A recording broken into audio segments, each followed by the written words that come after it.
Welcome back to the HYSIA Biz Summit 2021. We're all set to proceed with the next couple of panel discussions. Ladies and gentlemen, transformational changes have been taking place across industries. We are seeing newer delivery models, newer processes, tools, frameworks. All of these have merged across different and key organization functions as well. Delivery is impacted, HR, talent, finance. In today's operations-related roundtable, we will have several key takeaways for our MSMEs. It's these very new models, new processes and tools that we will discuss during the roundtable. I'd like to invite to the stage our session chair, Mr. R. Srinivas Rao, COO, HYSIA. Mr. Srinivas Rao is a three-decade plus IT industry veteran, experienced in business leadership roles, managing large global P&L verticals and incubating internal startups in new technologies such as IoT and advanced analytics. Ms. Uma Gogineni, Chief People's Officer at Value Momentum Software Services Private Limited.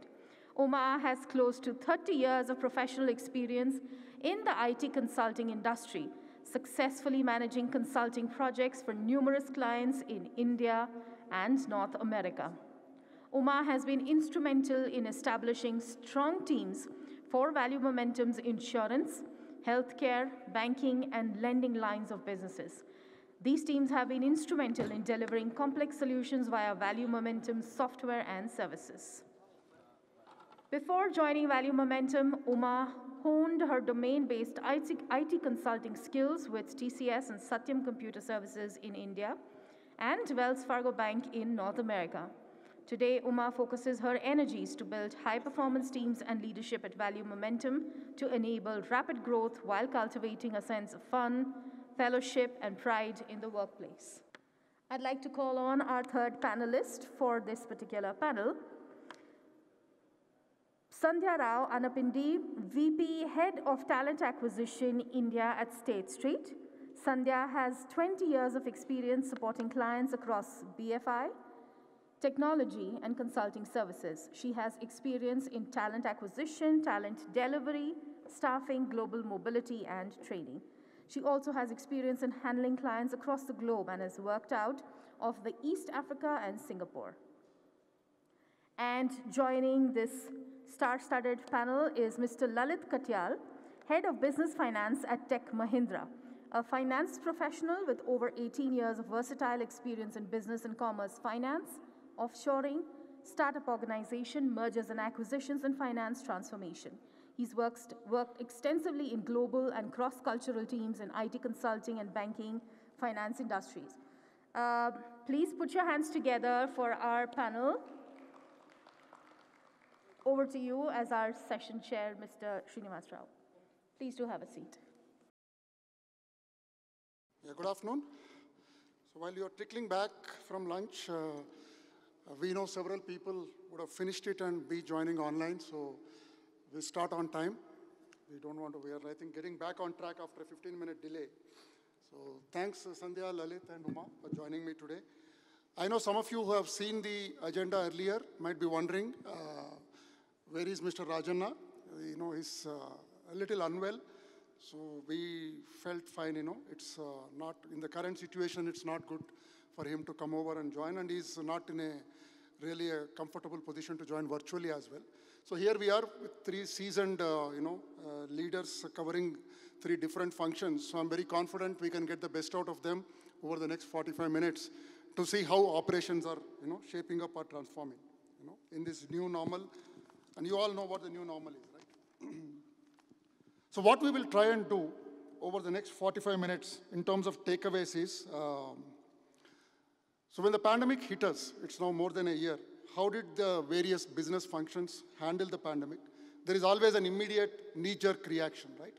You got to fight for survival. You got to quickly see what can be done to stay afloat. I think most of them, almost all of them invariably have done that and done that pretty well.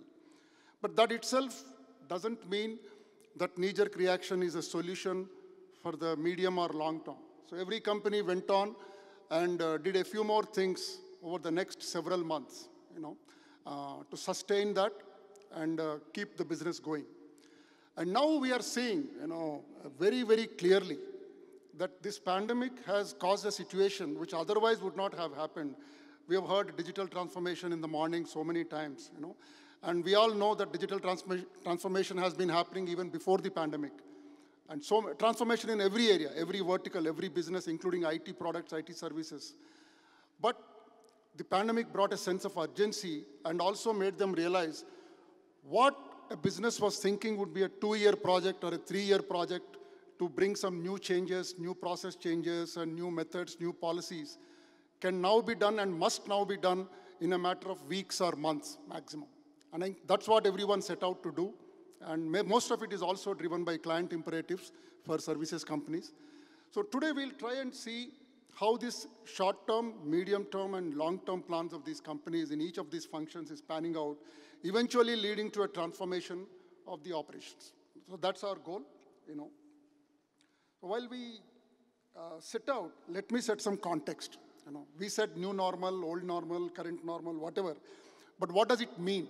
I'll read out some facts. Less than 10%, almost close to 5%, and this is borne out by surveys HYSIA has conducted, surveys, so many other organizations have conducted, of the workforce is still operating from home. Not just in Hyderabad, but everywhere else. Okay? And surveys, including a HYSIA survey, have pointed out and seems optimistic now based on what we are seeing in the last 2 weeks. Maybe about 40% will return to office by end of 2021. Okay? And we will never see 100% back in office. Okay? And my friend Rajana is not there today, otherwise I was joking with him. One question definitely we would ask him was about the great 25 by 25 statement TCS made very boldly, and which seems to be panning out now across the industry, right? Nobody will ever return to office 100%, pandemic or no pandemic, okay? And we just finished the financial year, March 31st, okay? We are into the 2021-22 now, and results are not yet out. They should be trickling in now, probably starting Monday. Some of the bellwethers will start throwing out the results. But we know, based on independent reports and surveys and, based on even NASSCOM, what they said, about 2.3 to 2.6% industry will grow. Now, this is, completely different from the doomsday predictions that were made earlier, right? Negative, flat, et cetera, to we are talking 2.3 to 2.6.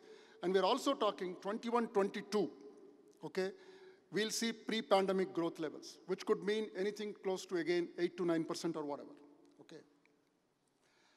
And India will reach 194 billion in terms of IT industry, contributing to 8% of the GDP, and 50 billion of that, growing 5 times the rest of the services, is coming from digital services. Okay, that's again, will only grow further thanks to the pandemic, okay? Attrition has gone up. Now I have 2 ladies here who are experts in that matter. We will get that out as the discussion flows. Attrition is back, and as my own experience in the industry tells me, attrition is back. That means growth is back. We're talking higher than 20% now, okay? And we have heard from several companies, we are witnessing democratization of deals and delivery. Many small and medium companies are saying their order book is overflowing. They're doing pretty well. They're able to compete better globally, And we also know, specific to Hyderabad, nearly 80,000 to 1 lakh out of the 6 lakh employees are not in town. They are delivering from elsewhere. Towns that once were considered not great from an infrastructure standpoint, connectivity standpoint, but they're all there delivering and things are happening fine. Productivity levels seem to be good, And lastly, on a lighter note, we have not done an employee survey as HYSIA. We have done only company survey.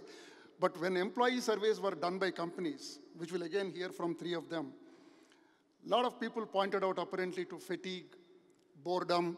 They wanted to return to office. But I also hear when doors were opened, it's not that there is a big queue outside. No one is rushing back, So there is a kind of a settled behavior that we are seeing. So in this backdrop, one can't overemphasize the criticality of the roles played by these 3 leaders here, sitting with me today, Each of them have a very close view of their function, what's happening to operations. So without further ado, I want to get started by getting it out of them, And let me start with talent. Morning we heard from multiple speakers, right? Talent supply is the backbone to this industry. Now it's becoming even more critical. 65% of the cost is people cost, et cetera, et cetera. So now, Sandhya, the knee-jerk reaction, right? First, when it hit you, I mean, a brief, tell us what was the impact immediately on hiring, okay? Both in terms of quantitatively and qualitatively. Okay. Thank you, Srini. So I think we started this journey last year exactly on March 23rd when overnight we were told that it's lockdown and we just had to lock ourselves at home. That hit us very hard. So because the first reaction was what would we do? There was apprehensions and we really had to settle down first. There were quite a few apprehensions coming in from whom we would have already hired between the jobs. What would happen to my offer letter? Would you hire me? Would you take me into the company? Where would I go? There were a lot of questions going on through everybody's mind, and we literally had to answer all this and say, hey, hold on to your questions, stay where you are, because we just have to take stock of what's happening. We first had to tackle with the emotions of the people and then come to the hiring piece. Because they were literally worried as to what's happening. So we had to think about, would they return to work even if we would hire them? Because everybody started to handle this because we were evolving day by day. Every day we were evolving. So there had to be a slowdown. We had to slow down, take stock, and first tackle with the emotions internally with the employees, and then tackle with the emotions with the prospective employees that we would probably work in the future. And then we had to slow down a bit, take stock of what's happening, wait for the business to come back, and then go back to the market and handle with these FAQs. There were many FAQs that were coming to us day in, day out, and every question was different in its own way. They had to tackle with their own family to see, and people were leaving to their hometowns, settling down. There were quite a few things we had to see. Do you have your own network issues? Can you connect from the remote place that you're moving to? What is the issue that you have? Do you have the required capability of assets that you would need to connect from where you are? This comes later, whether they are in a position to connect or not. And then we slowly started settling down, probably it took almost a quarter for us to settle down, or I think everybody in the industry would... I'll come back to you, what happened after that quarter. Yes. That's very important, because I just want to get, so what my takeaway from is, yes, it hit you and you slowed down. Yes. You took stock. That's good. I mean, that's a key point for me. So Uma, work from home, WFH, I always did it, so I never understood where this term suddenly gained so much prominence from. And then RTO, apart from road transport office, now it is return to office, right? Productivity, gig economy, employee morale, lack of infrastructure, dongles, separate room, etc., cooker whistles coming in the background at home. We've heard all these things in the last 1 year, okay? Yet, industry seem to have done well. And I'm not saying 2.3% is spectacular, but it's not bad, right? It's done well. And our own surveys have shown that the productivity was good. And now we are hearing order book is full. People are doing good. So what has been your experience in terms of people care during this time, which is a fulcrum of whatever happens in the business, to ensure that all these things went well, while we are also hearing all the other complaints that I talked about, fatigue, productivity, loss, or morale going down. So what were your primary challenges, and what were the 2-3 things that you did as Chief People's Officer to overcome them? Now, as Sandhya mentioned, initially when we started this whole episode of pandemic, there was definitely a lot of fear as to how the year will pan out.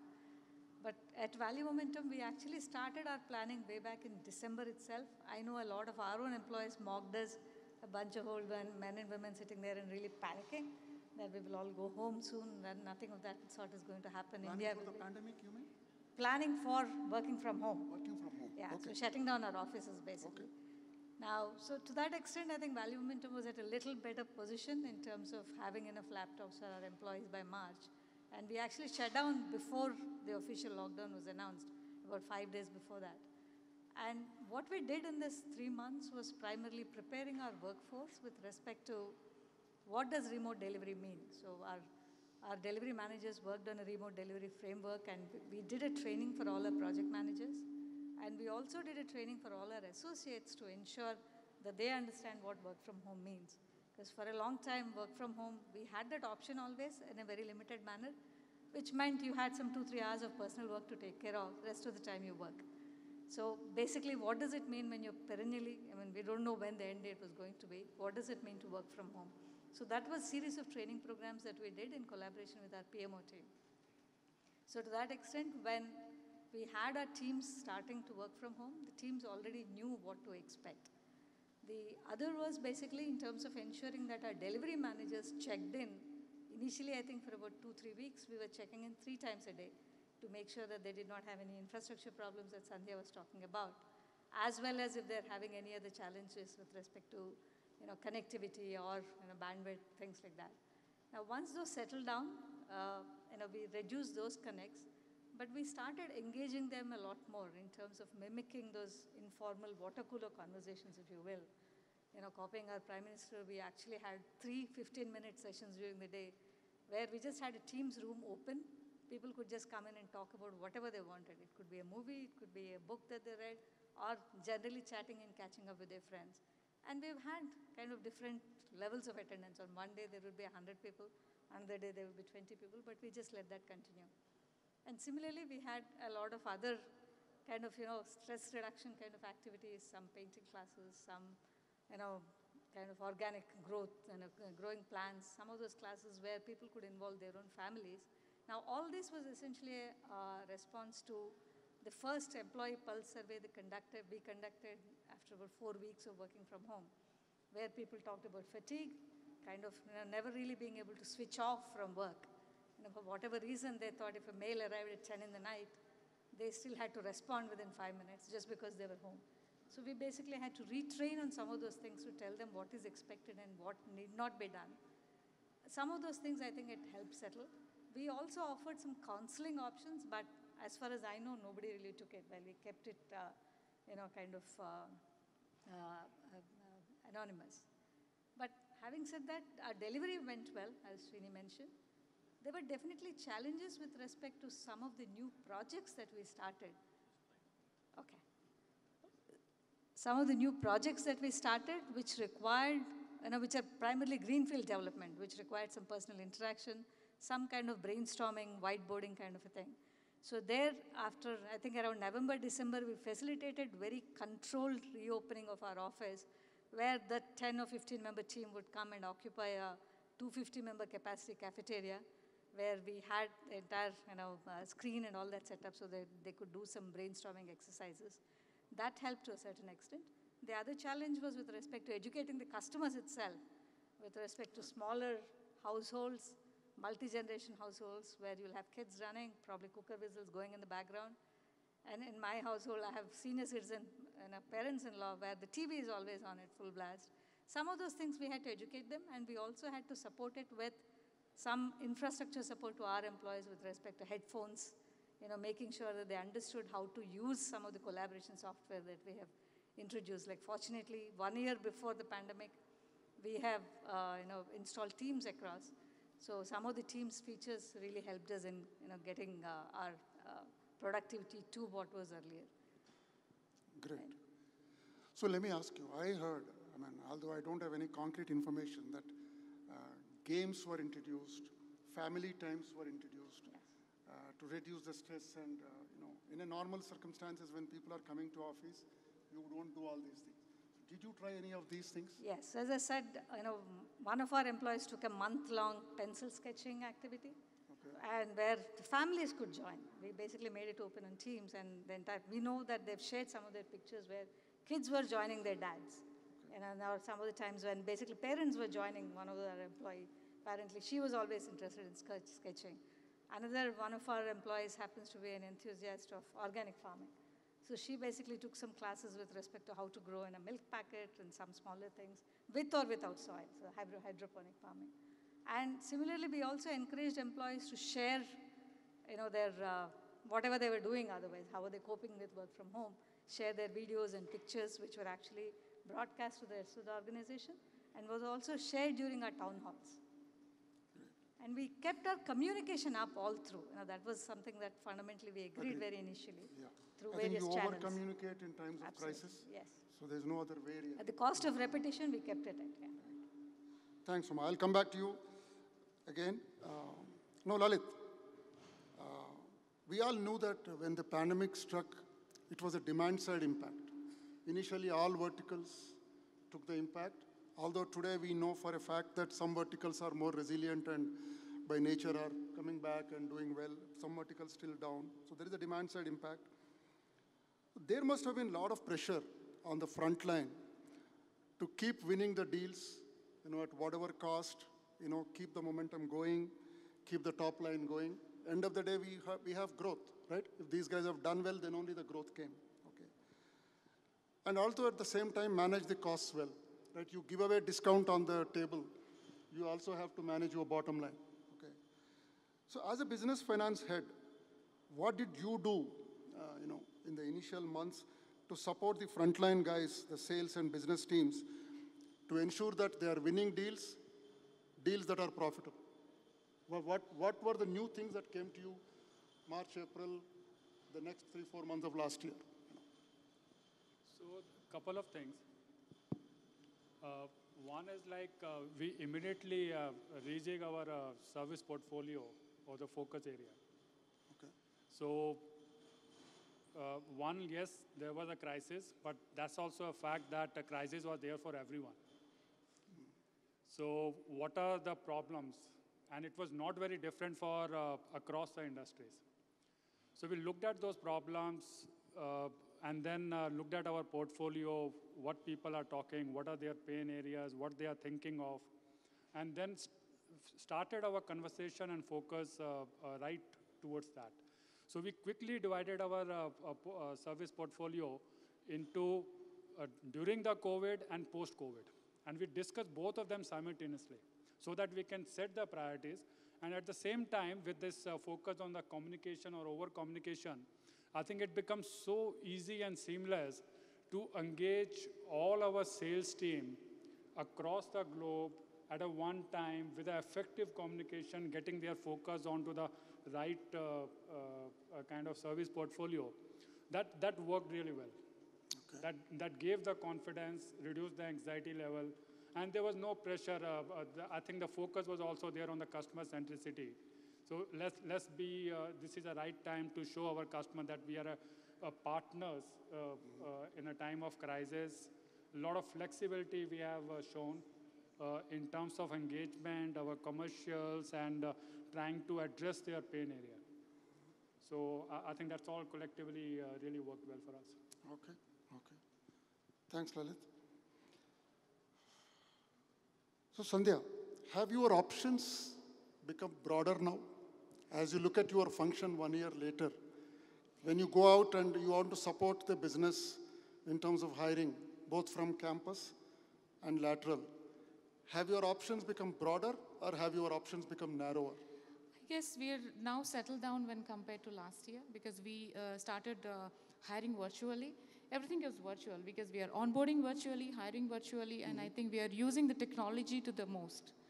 That we would have thought a year ago. And probably that made it more broader for us, I would say, reaching out to the candidates or having these interviews also, discussions with the candidates. It's much faster using the technology. We are trying everything possible using the technology and I think I would also go back to what Rajana would say, probably the business would also settle down with most of it because it's making it much easier to reach out to the prospective talent, depending on whichever place they are connecting. So it makes it to us more easier to connect with them overnight or within a day, where it would have probably taken a little more time for us to bring them in person. but now it has made our options much broader, I would say. But then I would still say that that personal touch would still be required for us to give them a reassurance that you are joining the right place. But then we would still possibly give them the best signature talent and the candidate experience throughout their life cycle. Whether they are joining us or not, we would still want to give them that. With this broader options, I would say we would still use the technology to the fullest extent to give them that kind of experience throughout their journey when they are interviewing with us, whether they would join or not, because I would strongly feel that whoever would interact with us would become our brand ambassadors for the kind of experience that we would give them. And after they join us, they would continue to be our brand ambassadors, and Uma will definitely emphasize on that, I would guess. Okay. Now, when you say it has become broader, you probably realize I was hinting at this word that is very heavily used now, the so-called gig workers. Yeah. It almost makes it sound as if I can sit here, just because of technology, I can hire anybody from anywhere for any length of time, use them for their skills, and let go of them, whatever. Not like your conventional hiring an employee for the long-term thing that you talked about. That's right. So what has been your attempts or efforts at looking at hiring gig workers? Do you think you tried, you think it works or it doesn't work? If yes, what are the reasons? So I think it's a mixed feeling that which is there when we are hiring that kind of talent. But then we also have to look at what is the usage we are talking about, what is their role in the projects that we are looking at. But then we always tried them out for a shorter term when we are looking at what is their role in the kind of spikes that we are looking into the projects. If there is a need, probably yes. But then in a long term, when we are looking at a long-term perspective, no, that doesn't serve the purpose. So you will go the conventional way? Yes, but then I would stay with the business because I will still have to cater to their needs when there is a spike in a want of talent. So what about all the stories we are hearing, Sandhya, that I can sit in my hometown, and one reason I said attrition has gone up beyond 20%, so people have told me, look, it's so easy. I'm at my home. I neither have to go to my current company to submit a resignation letter, nor do I have to go to my new company to submit a joining letter. Right. I just switch. Right. You know, it's the same connection. Tomorrow I'm logging into a new company. Is it that simple? Have you been able to see that happening to you, people leaving you or coming into Yes, we have been onboarding virtually, and we have also been recruiting virtually. So this has been happening for the last 1 year. Okay. Yes, we have seen that from last 1 year we've been doing that, but I don't think it's that easy to engage the talent to keep them on. That's more important for us, to keep the talent, drawn towards us and keep them going with us. Okay. Soma, circling back to you, the pandemic will be gone, right? Some say by end of April, some say by June. There were predictions last year, but now we don't need anybody else to predict for us. We know with vaccination rolling out, it's a matter of time. Right? So pandemic, no pandemic. The function of people engagement, people management over the next 3 years, what do you think are the major changes this pandemic has induced that are here permanently now? They will never be rolled back to the old way of working. What are one of those things, and how are you preparing your organization for them? Sure. One thing that when all this ends, hopefully soon, that's likely to remain probably is that preference for people, at least a part of the people, to work from home, while a few others claim that they're really waiting to come back to office. So either way, I think one thing that probably the entire industry needs to prepare for is supporting hybrid work options. Whether it takes the avatar of some people always working from home, some people always from office, or people work 40%, 60%, 60%, 40%. Remote hybrid work option is probably here to stay. Not only because the big daddies or big brothers like TCS and Infosys are constantly going around town talking about it. I think from a talent perspective also, where a lot of people are preferring to stay closer to the home base, whether working from home or from a satellite office. I think that is definitely going to stay. And for that, we started actually sometime in January to look at what does a hybrid work option mean for a manager who's managing a hybrid team. Earlier, we were all either in the office or when we went remote, everybody was remote. So it was a kind of a level playing field. But now, how do we minimize the impact of that power of visibility? You know, 5 of us are always in the office, catching up over coffee, probably meeting over lunch, but there are 10 others who are constantly remote. How do we ensure that my manager is sensitized to managing the entire team in an inclusive manner? How do we ensure that our team itself is equipped to work and become productive when they're fully remote? What does it mean to basically enable the manager to support the flexibility that a work from home employee needs with the structure that is probably inherent in the need of a person who's working from home, from office? When I return to office, obviously I would like to shut down by 8 o'clock. But the fact that somebody is working from home, they may want to shut down between 5 and 7, probably log back in at 8. And those are all the work patterns that we've seen when we're working remotely. So that's a policy that we are trying to put together, looking at all the various combinations. Of course, all this also, unlike a lot of product companies, we may not have the luxury because we are in services business.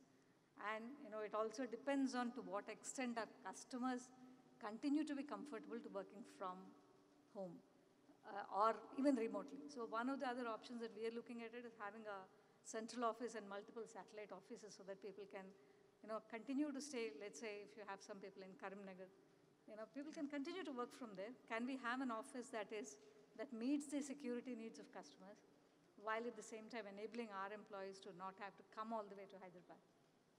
And if we were to have such kind of hub and spoke kind of offices at multiple places, we're not that big, but I'm assuming somebody like TCS will take up a large office and we'll be able to take some 5 seats there, wherever our employees are. Right now, it is still moot. We are trying to basically see how our customers' policies also will evolve, and we are preparing for that. Now, the other aspect is the culture aspect that Sandhya also touched upon. Even if we do not talk a lot about culture when we are all in the office, the way we behave, the way we treat our associates, there are certain aspects that get imbibed into our new associates by default. Now, when you remotely onboard, you're only a face on a screen, that kind of bonding is minimal, and we have seen it is easy. All that they need to do is basically just drop an email to the reporting manager saying, I'm quitting, I'm not there from tomorrow. Come and drop the laptop off at the gate. Okay, so there is some physical part. Yeah, that's the physical part. If they're remote, obviously they send it by courier and they get relieved only later. So that bonding definitely has reduced, and that's something we'll have to see how do we continue to nurture in a remote world. We've done a lot of those engagement activities, but those seem to matter more to people who've been with us for 3 or more years. But people who have just joined us recently or during the pandemic, that will continue to be a challenge, and we have to take some expert help, I guess, there. The other, from the people perspective, will probably be a learning and development aspect, where we were doing a lot of our employees were comfortable with instructor-led, facilitated kind of classes, even though we had a lot of online options. I think one primary emphasis now, earlier we were all looking at specialization and efficiency. We'll probably have to move a little more towards resilience now. What worked well, as I said, as a part of the remote delivery framework, one aspect that we did was, in each of the project teams, we ensured that people knew what others were doing. So we built in a certain amount of redundancy. We cross-skill people so that if somebody was unwell, somebody else could immediately take over. Okay. I think that probably will become a more structured and kind of an ongoing requirement for all of us to succeed in the remote world. Those are the 3 initiatives I can think of will become a priority in the near future. Let me ask you 2, 3 rapid questions on latching on to some keywords that you mentioned. Do you see bigger organizations having a chief culture officer going forward? I understand a lot of them already have. They have. Yes. My erstwhile organization also has one of the very seasoned HR leaders is now a culture leader. Right. Do you see a need? So based on what you are saying, culture is now seems to be an important thing, right? I don't know if we can. Requiring a dedicated focus. Me as an individual, I don't know if we can really take it away as a separate function. So you play that role today. Yeah, today, basically, as a group, we all play. Not just me, probably our center head also plays that role because he's representing the organization. He has to embody those values. Okay. So Now, it's not, culture is not just something that we'll put on. understood. But I think very large organizations are probably looking at Possible, slightly differently Yeah, because and they are they may be- globally spread very heavily. Absolutely. Second question, uh, how will you see this appraisal system, which even in the best of the times doesn't work as well as we expect that to work? So now with all this, you made very good points about people being out of sight, out of mind kind of a situation. So apart from saying, okay, you will make sure this, that will happen and all that, concretely, systemically, do you see any changes happening in the way appraisals are done in terms of periodicity, nature, goal setting, etc.? Anything you see? So even today, I mean, in a however a rudimentary manner, we have actually implemented a system where employees can define their own goals every quarter and basically check how much they've accomplished, and the manager will validate that. And we are also facilitating some kind of check-ins by the employee and the manager together in an informal manner. It doesn't have to be a quote-unquote formal meeting.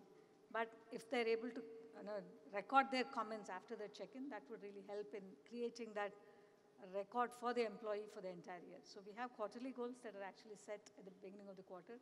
At the end of the quarter, they review themselves and see whether they've accomplished or if it's still work in progress. And similarly, there are certain annual goals that are set that are reviewed at the end of it.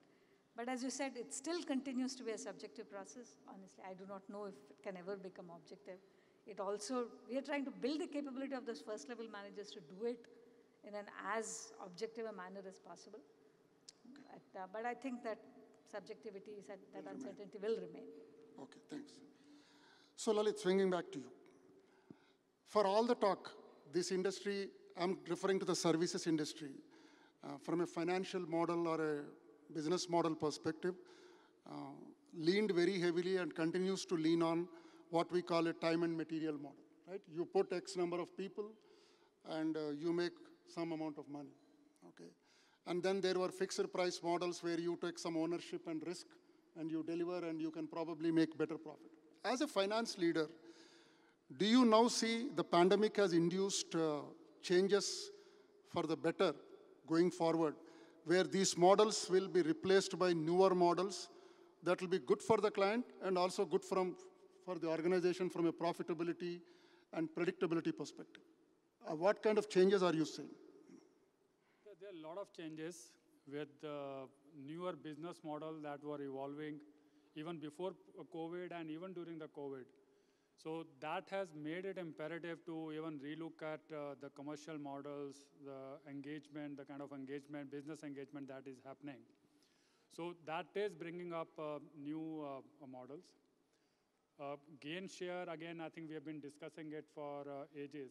A lot of experiment also happened. There is a lot of success also which have happened in various pockets. Now, there are newer models with a change in business. Now there is a lot of platform-based services which have emerged. So platform as a service, software as a service, then there is a subscription model which have come up. So there is a lot of learnings over there, and I think it has been picked up very well now. Beside this, in line of this, even anything as a service. So we have some services in IT, like workspace as a service. Okay. So a lot of things we have heard in the past, the different variant, which is like moving from a CapEx model to an OpEx model. So these are all our variants of that. Okay. And earlier, like we were talking, the business solutions for our customers. Now, in a platform-based model, we are now talking even the business enablement. So getting all our supply chain, the customers, the demand and supply together on a single platform and create value for all of them. So in this, all these digital transformations, there is a lot of experiment that customers has to do. Now, we have also seen the terms in the industry, skin in the game. Yeah. So these are all also variant of the same thing, that whether the gain shares or taking more risk and reward. So there are, again, various variant. Sometimes even the IT service providers, they go and invest at their own. So gain will come in later. So it is something like a venture capitalist. You go and invest in 10 startups, only one may succeed, but that one will make up for all the losses which are there in other 9. Got it. So same way, these different investments in various POCs, proof of concepts, some experiments, some co-creation, collaborations. So these are again the terms which we are hearing it very often in our conversation with the customers. And we build our commercial models around that. And it has accelerated during this COVID time. So if your sales team today comes back to you with a particular RFP or a proposal, how likely, with the current way the resources are distributed all over the place and everybody working from home, a lot of technology deployed, and your centers, ODCs are all empty, how likely are you as a business finance head to advise them to go for a newer model and convince the client rather than go with the old model and submit the proposal? You have those kind of conversations with your business development teams?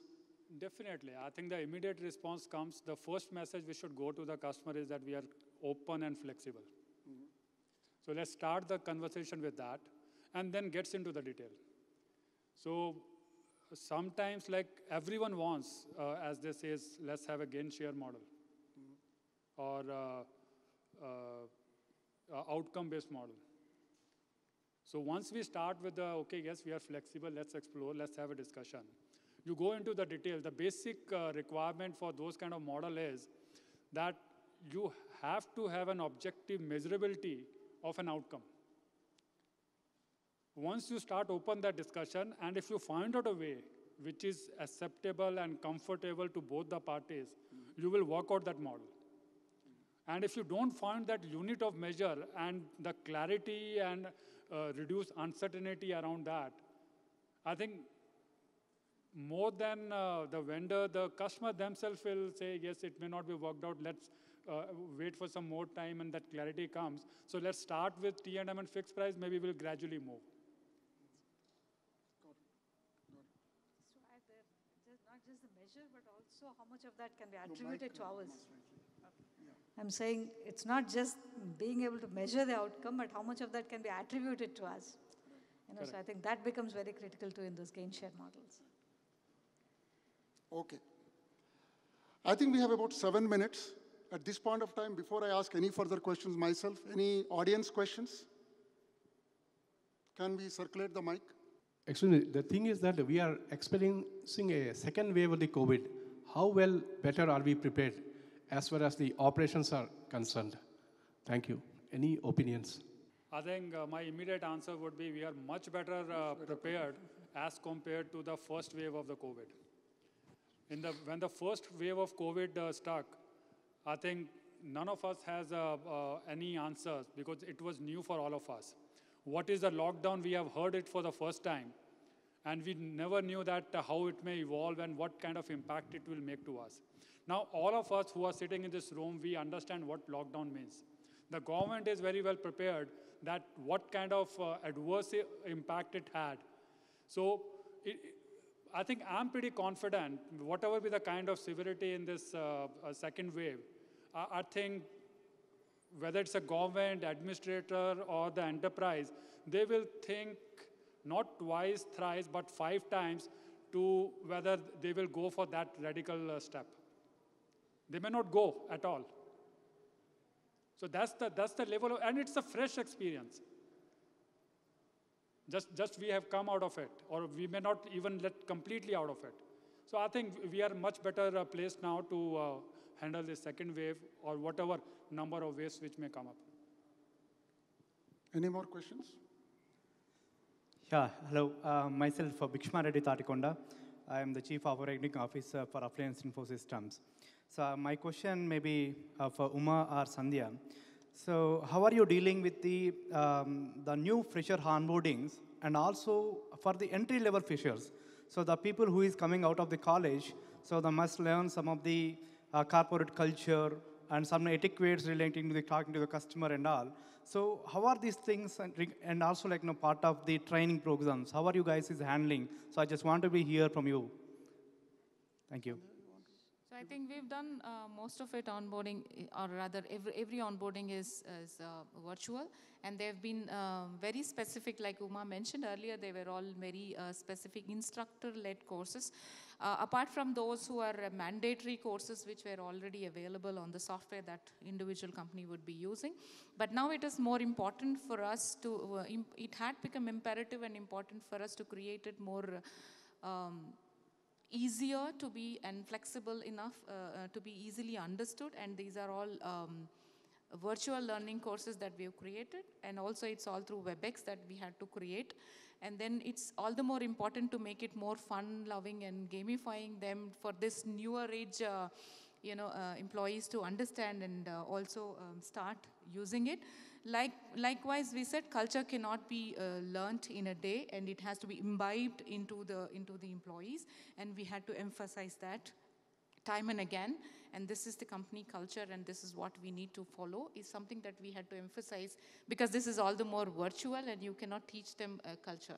Like she said, Uma has mentioned earlier, probably, like it's all the more like our kids learning it from the society, where you can show them how you can, follow a culture. It's the parents that they would see, and they would automatically learn looking at them. But it's not anymore available so that we could teach them while we are being the role models.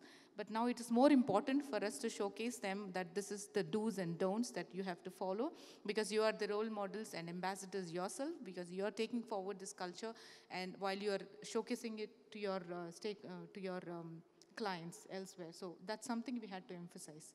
Uma, if you would like to add. What we have also done is we actually made it a mix. We actually onboarded our 2020 graduate trainees in the month of November and December. And normally what we would do is we would do it as one big bang spread over some 2-3 days. This time we spread it over multiple weeks so that we could get some small groups into the office for 2-3 days, so that they could basically have their leaders speak to them, as well as basically understand what exactly the process is to be followed. So we finished their onboarding online, but called them into the office the next day. I think that worked out very well for us, because they had that feeling of being part of an organization, and also got to see their leaders face to face and interact with them over lunch. Now, if we had to onboard them now because of the surge, I don't know what we would do. But fortunately, we had done for last year. And this year, whenever we onboard in August, September, I hope this will again taper down a little more, and we'll be able to get them into the office at least for 2-3 days. Just to add on to this is from an HR perspective, how to onboard and engage them. From a business perspective, to make it really work, and especially on that fresher part that you have mentioned, in my function, we have hired almost 6-7 freshers, and even to our surprise, even the management trainee, which normally comes for 2 to 3 months. Earlier, even in a face-to-face environment, we hardly used to find it much productive. But this time, we had one MT from Singapore who was working with a team in India, and we found it very surprisingly very productive for those 2 months that interns has worked with us. It is an engagement, getting them aligned to the right set of person, making sure that they are conversing, giving a clear identified task and expected outcome, providing hand-holding and support, and you will see an outcome. So that's a trainee if you can achieve it. I think the same thing we replicated onto the freshers who have never had a single interaction the entire year face-to-face with any of the firm, the team member. But they are also, I think, embedded and adopted this very well. So it's working. Thank you. I think we have just 30 seconds, so I think I should close in the interest of the subsequent panels. So I think you're right. This generation being so young, they naturally take to digital. I have a question. Can I ask? One more question? Yeah, I have a question. Yeah. So this is about the opportunities in the job market. So nowadays, we are seeing the job opportunities being created almost every day. When we look at the social media platforms like LinkedIn and Instagram and Facebook, we see a lot of job openings being posted on an ongoing basis. So is it like the jobs are being created every day, and on what basis? Because what we have observed is some of the jobs that we see in the social media are being created based on the thoughts. So I just want to understand exclusively about this job market in the corporate sector, in the IT sector, on what basis the jobs are being created. Are we living in a thoughts-driven world? That means I think of having a job opening in some company and I see it there in the social media. Is it happening that way? Because for the people who are not really aware of what exactly is happening in the HR sector, or as in the talent acquisition, the number of jobs that are being created, the projection ratio. So we really understand that the jobs are being created on a daily basis, on an ongoing basis. No, I think I got the take on question. that. You want to take? Fine. Maybe I can try. Give it a try and you can add on to that, because I would only say that no job is created on thoughts. Let me put it that way. If we are seeing a surge in the jobs being opened, it's positive that the market is in opening and we are now hiring. So that's the only answer. I would say that there are no jobs that are opened on thoughts, and we, in being in the recruiting, would never accept that thrown at us. So I make it clear. We have a specific need and requirement. When Lalit has a requirement, he would come up, what is the effort calculation, what is the number of jobs open, what is that I need to hire, it would thrown at me, and I would go into the market, hire them, and then give it to Uma to handle them. I think it's more interesting to hear. Let's catch offline. Yeah. Sure, thank you. Thanks a lot. Thank you so much, Lalit, Srini. Sandhya. I request you to stay on stage while I invite Mr. G.S. Rao, MC member Hysia and MD Future Tech. I request him to join us on stage so that we can felicitate our panelists.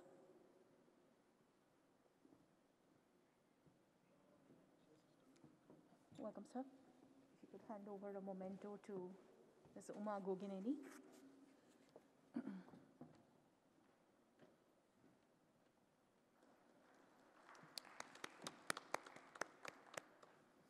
Our session chair, Mr. Srinivas Rao.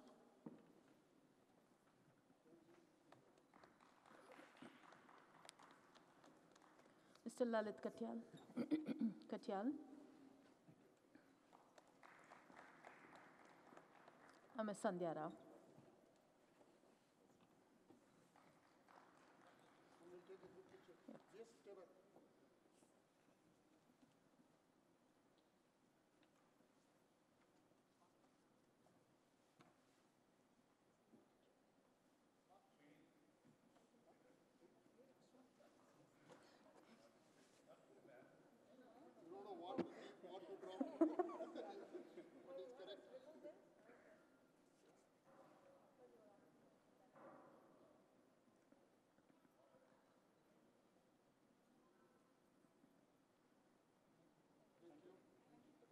Thank you so much to this panel. Thank you, sir.